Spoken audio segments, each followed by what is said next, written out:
Hello, it's Monica from Crafting with Quilling Lady, and welcome to my ninth day of Easter project.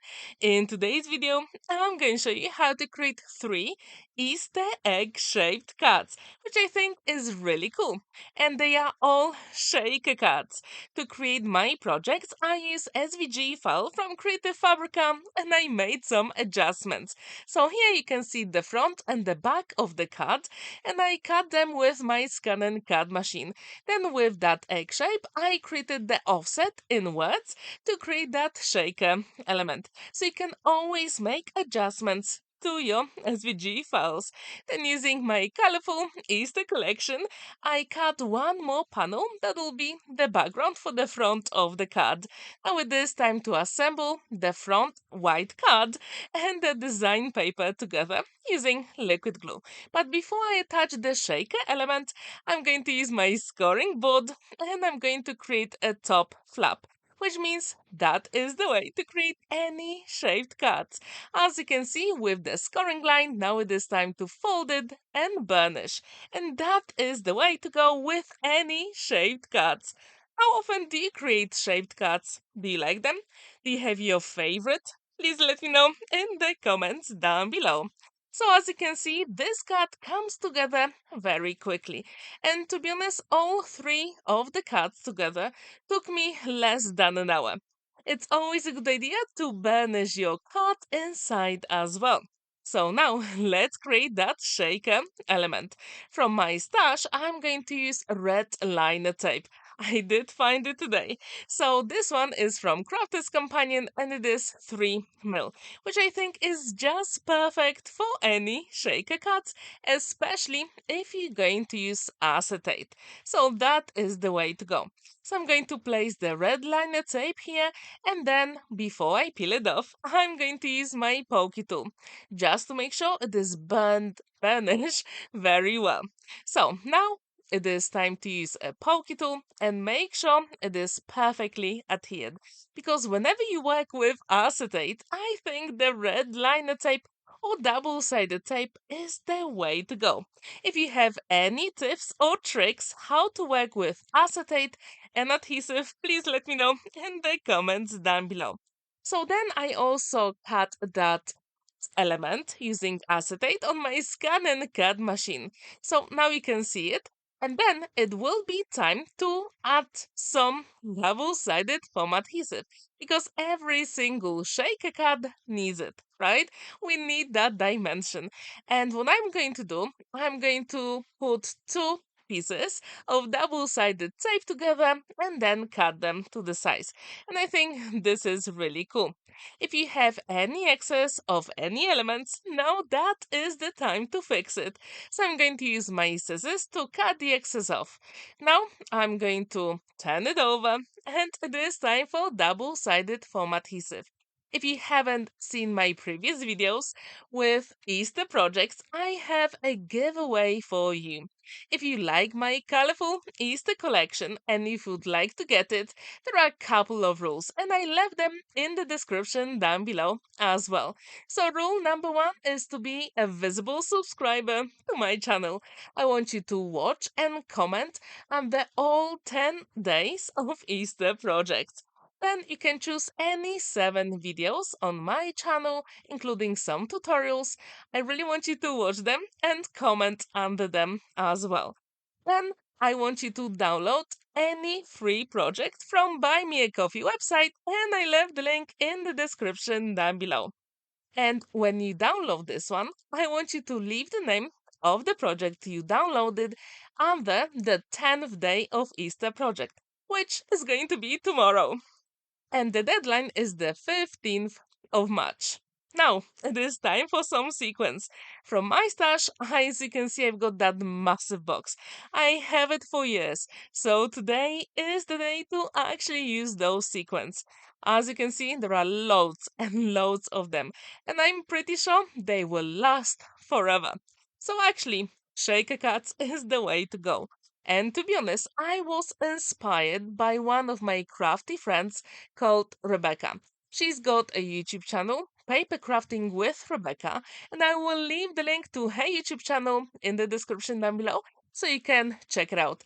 Recently, she reached 3,000 subscribers on her channel. So congratulations, Rebecca. Your videos are absolutely amazing. So if you'd like to check her YouTube, check the description down below. Well, all my sequins are ready. I'm going to add few drops of liquid glue on my double-sided foam adhesive. And then I'm going to place it at the front of the card. And when I look at this, at the moment, it looks pretty empty. So there is always a way to make it better. And as you can see, it shakes beautifully. Now it is time for a sentiment, and this one is in Polish, and I use gold glitter card from Crafter's Companion.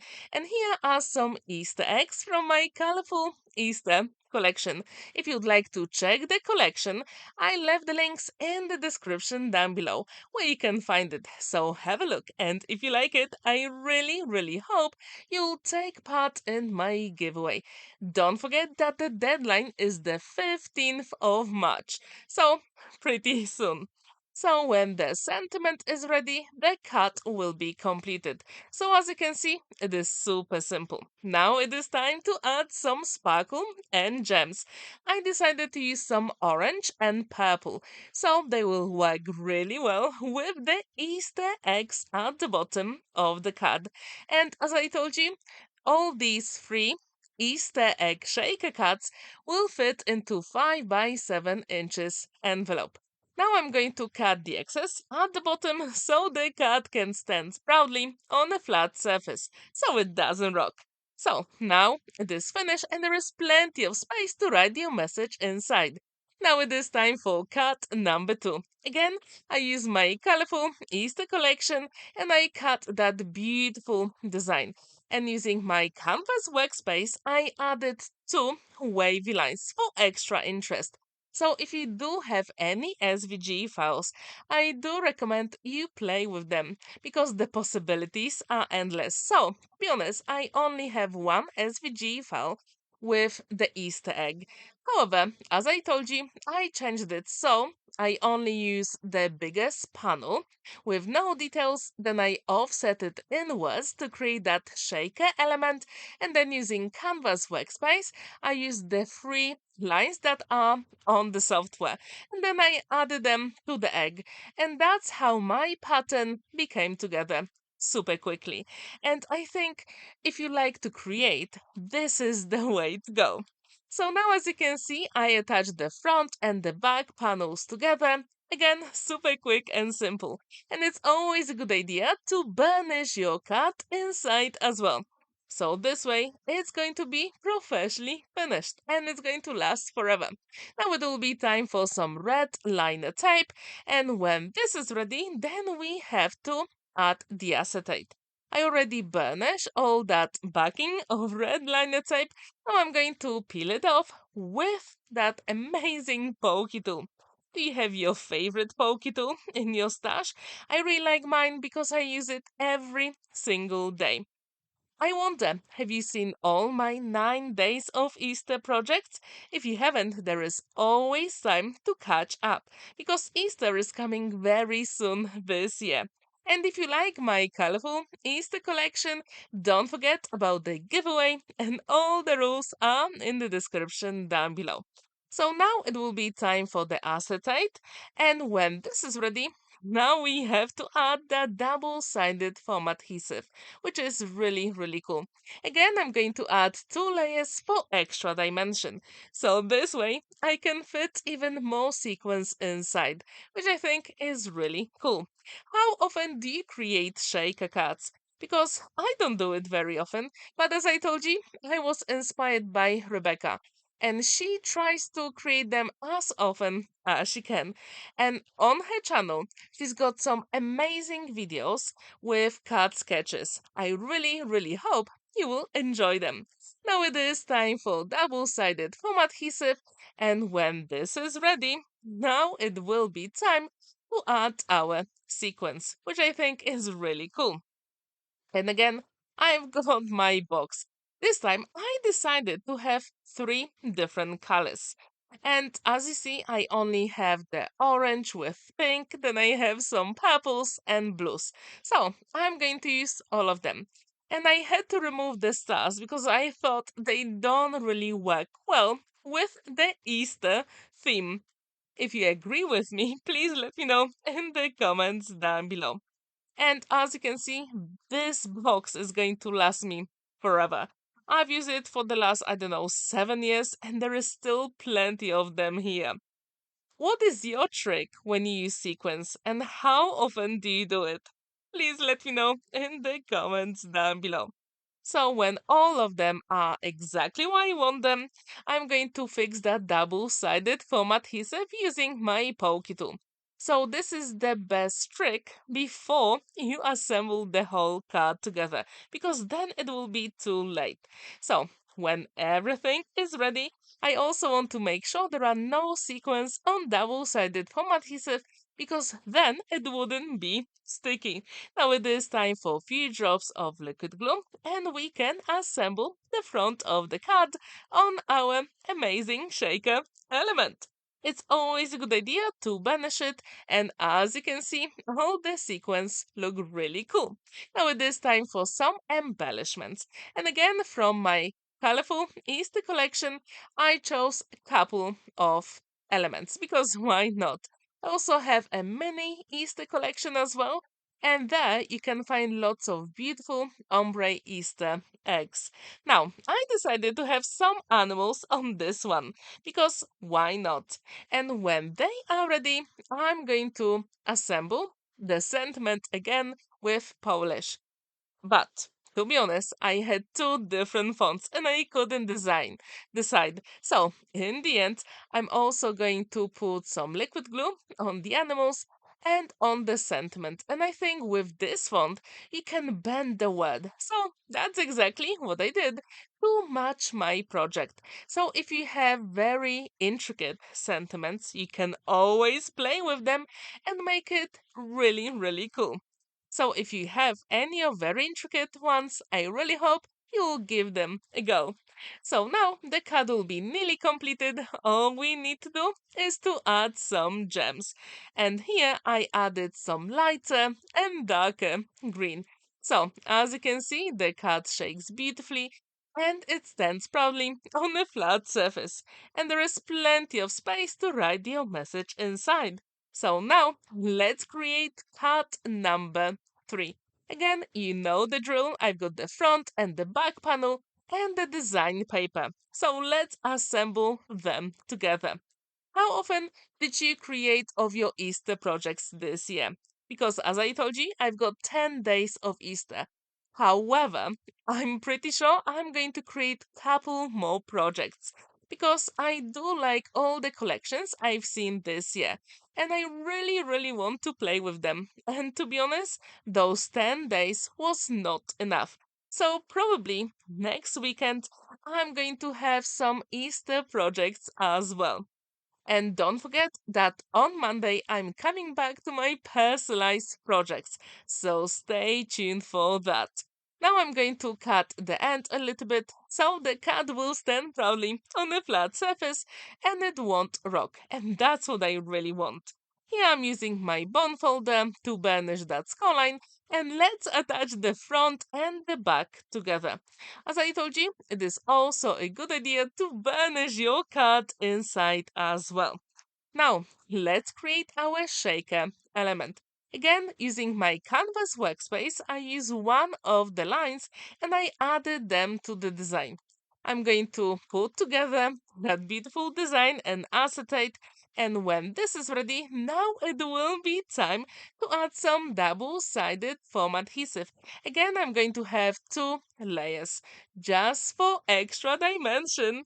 And when this is ready, then as you can see, I've got 4 different spaces to add our sequence. So this time I decided to go with 2 color schemes. I'm going to alternate them. I've got blue, then purple, blue, and purple. And I think this is such a good idea with shaker cards because you can play with all those sequins or any other shaker elements. Do you use sequins a lot in your shaker cuts or do you use something different? Please let me know in the comments down below. I usually use sequins, but I saw so many people using very cool shaker elements with different shapes. So if you know some of them, please let me know in the comments down below. So when this is ready, it will be time to assemble the shaker element at the front of the card.